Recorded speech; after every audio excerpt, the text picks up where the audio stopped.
Hi, my name is Desiree, and I'm your Little Big Chats reporter interviewing Alondria at the Big Brothers Big Sisters 2025 National Conference. I want to start by asking, how was your day today? My day was amazing. It was really great. The first day of this conference has so much energy, so really great. So, what mentors have you had in your life, and what roles have they played in your success? Oh, great question. My biggest mentor that I think really affected my life was a teacher, actually. And when I was in the sixth grade, a teacher saw me and not my struggles. She sort of saw my potential and not like the pain I was in because of things that were going on in my life. And so that teacher encouraged me to really lean into something that I was really good at, but I didn't know that I was good. She was actually my French teacher, and I just happened to be really good at French.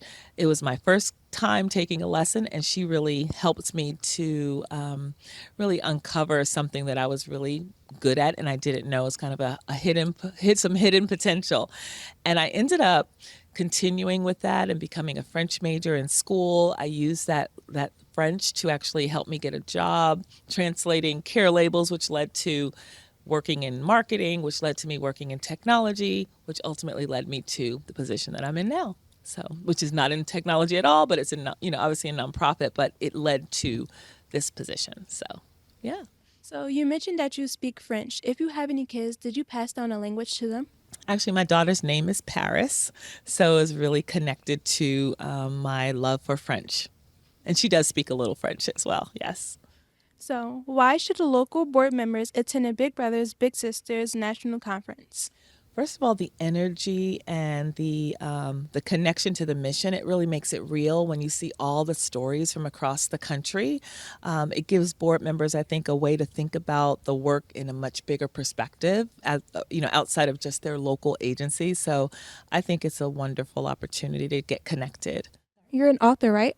I am, Can yeah. you talk a little bit about that? Sure, yeah. I write children's books. It started as just really an opportunity for me to encourage my daughter.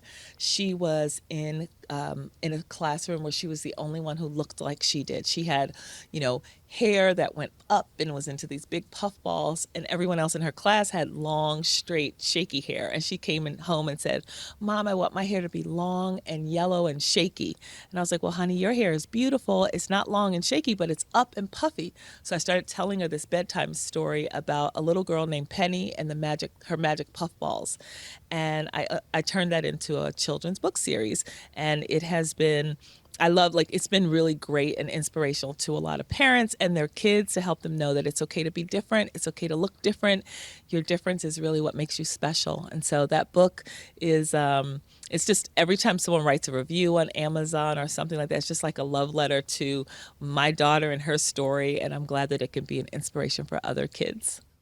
So, if you could go back into the past, would you change anything? I don't think so, because I think every trial, every tribulation, everything you go through, at least everything that I went through, helped to make me the woman that I am today. And I'm very grateful to be who I am, to be where I am, and to be doing the work that I'm doing. So, no, I think all of that is just part of what makes me who I am and makes me able to sit here today and have this interview. I don't think I would be the same if I went back and changed things. Earlier, before you mentioned like a little bit about struggle, if you were to have like a younger person in front of you sitting here right now, like, and they were struggling, advice would you give them? Well, I am a mentor multiple times over. So I've been a big several times, and I have actually two littles right now. And when they struggle, as they often do with a variety of things, my role is really to try to help them see what's inside of them. And so it's really about helping them to uncover what's already there. And so I remind them of things that they've been through before and how they've overcome it. I think helping them to see, like, you know what, you've had hard times before, you got through it, you can get through this time.